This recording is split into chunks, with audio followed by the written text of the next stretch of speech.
Nombre común. Kronosaurus. Especie. Kronosaurus kenslandicus.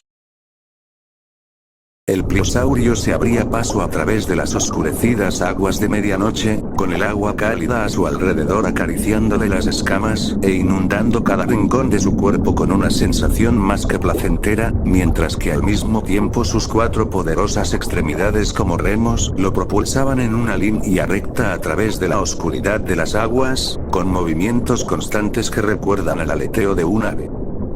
Pero aún con el poder de sus aletas, él se mueve con lentitud.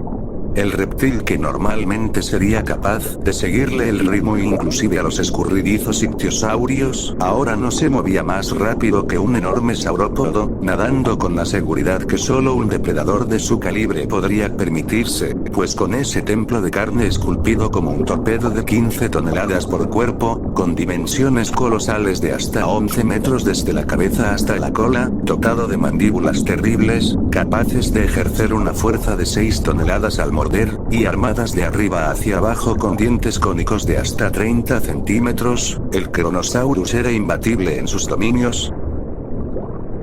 Pero aquello que yacía oculto entre la penumbra del mar profundo no pertenecía a las aguas que el reptil había proclamado como su territorio. Un leviatán extraño llegado desde muy lejos, de cuerpo alargado, piel áspera y rojiza, con ojos tan negros como 2 esferas de obsidiana, ahora acechaba al reptil en un silencio sepulcral, esperando el momento decisivo para salir disparado de improviso sobre su ambiciosa presa, aún inconsciente de su presencia. En ese momento, el lagarto alzó la mirada hacia la superficie, refunfuñando ante la inherente necesidad por oxígeno y, ejecutando un giro abrupto de su voluminoso cuerpo, realizó un cambio de dirección, tensando los poderosos músculos de su cuerpo, especialmente los de las aletas, para dirigirse hacia la superficie en un estallido de velocidad repentina en busca de una bocanada de aire, desplazándose con tal destreza que dejaría en ridículo inclusive al mejor de los medallistas olímpicos. Poco fue el tiempo transcurrido antes de que el enorme reptil marino rompiera con la tranquilidad de la superficie, saliendo disparado fuera del agua cual carchardón carcharías por al menos unos 3 metros por encima del nivel del mar, cayendo con gran estruendo de regreso a los pocos segundos, levantando una enorme muralla de agua a su alrededor al caer, todo gracias a la excepcional capacidad de los pliosaurios para mantener altas velocidades durante largos periodos de tiempo, algo que los convirtió en cazadores terroríficamente efectivos. Momentos después de reingresar, el Kronosaurus rápidamente se reincorporó para acto seguido asomar su enorme cabeza de 2-4 metros de largo por sobre las aguas, tomando aquella bocanada de aire tan necesitada, siendo recibido por la agobiante oscuridad de una noche que llegó mientras permanecía oculto bajo las olas y que fue incapaz de notar durante el apuro de su carrera.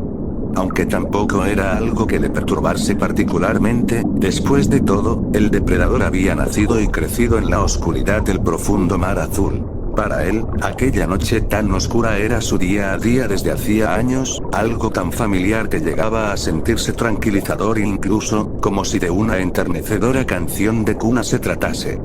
Y por ello, la enorme bestia marina comenzó a regresar de poco en poco a su estado de tranquilidad previo a la carrera por oxígeno, fijando la mirada en la luna que brillaba con resplandor mortecino en el cielo nocturno, apreciando la belleza de algo que escapaba a su conocimiento con ojos maravillados.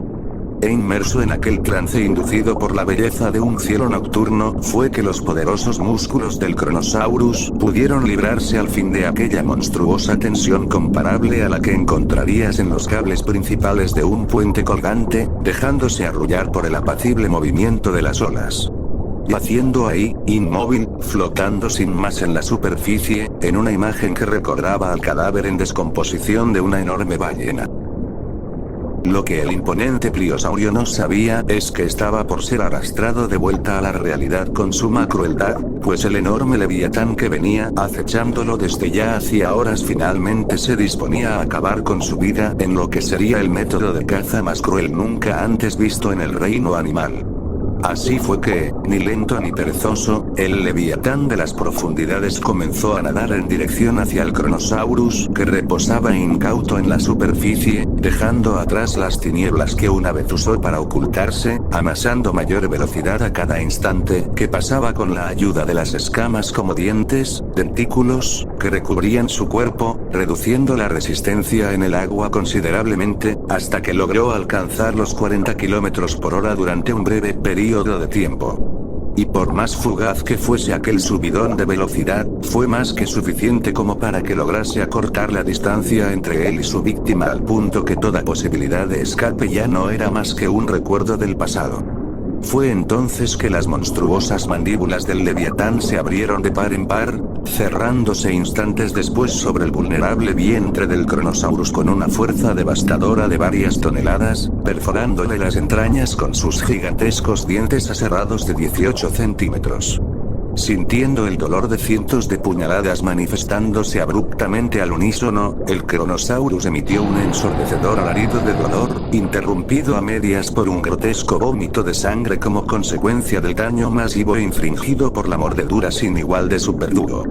Aunque para su mala suerte, ese no sería el final de su tormento, pues en un parpadeo el pliosaurio, con sus imponentes 15 toneladas de peso, saldría disparado fuera del agua, aprisionado entre las poderosas mandíbulas de su misterioso atacante. El leviatán se alzó por al menos 13 metros por sobre el nivel del mar con su presa en la boca, con buena parte de su cuerpo aún manteniéndose oculta bajo las olas. La bestia entonces comenzó a vapulear violentamente las 15 toneladas de reptil marino mientras aún se alzaba por sobre las aguas, como si de un muñeco de trapo se tratase, en una proeza de fuerza sin precedentes, desgarrando sus entrañas con cada sacudida brutal de su musculoso cuerpo, siendo cubierto por la lluvia de sangre y vísceras que salía disparada en todas direcciones como resultado de la ejecución inclemente. Finalmente, tras 9 segundos donde la gigantesca bestia vapuleó a su presa sobre las olas, ambos cayeron de vuelta a la oscuridad del mar con gran estrépito, alzando una muralla de agua masiva con el impacto. Cuando ambas criaturas se sumergieron de nuevo, el Kronosaurus a duras penas se mantenía con vida. La pérdida masiva de sangre en conjunto con la destrucción total de sus entrañas lo arrastraban sin ceremonia hacia el frío abrazo de la muerte, que para ese punto era mucho mejor que seguir vivo soportando otro segundo más de la horrorosa tortura del leviatán, el cual arrojó al una vez orgulloso cazador un par de metros hacia la izquierda luego de haber arrancado un gigantesco cacho de carne de su vientre con una sacudida particularmente poderosa, llevándose a la boca lo poco que aún quedaba dentro del reptil tras haberlo vapuleado salvajemente, engulléndolo todo en una sola sentada en un verdadero festín sangriento. Dejando un enorme agujero en donde solían estar contenidas las vísceras del pliosaurio, con las marcas de sus dientes aserrados marcando el contorno de la mordedura, con inclusive algunos de los dientes habiéndose quedado incrustados en la carne del reptil marino. Mientras tanto, la presa, el Kronosaurus Kenslandicus se alejaba con lentitud tras ser lanzado, dejando un rastro carmesí que brotaba desde la masiva herida a causa de la mordedura del leviatán, hasta que eventualmente se paró en seco tras perder el impulso inicial del lanzamiento, comenzando a hundirse hacia las profundidades, con la nube roja formada por su propia sangre empezando a envolverlo. Durante sus últimos segundos con vida, antes de fallecer definitivamente, el Kronosaurus pudo ver por última y primera vez a su atacante. Lo que vio fue la inconfundible figura de nada menos que un tiburón, pero no cualquier tiburón, aquel leviatán se trataba del mayor entre todos los escualos, Otodus megalodon. Un depredador que se sentaba en la cúspide de la cadena trófica y que, con contadas excepciones, nadie se atrevía a desafiar, a tal punto que, cuando se volvió hacia el cadáver del Kronosaurus para terminar de alimentarse de este, no hubo quien tuviera el valor de acercarse e intentar robarle una porción de alimento, desde el pez más pequeño hasta los más feroces reptiles marinos.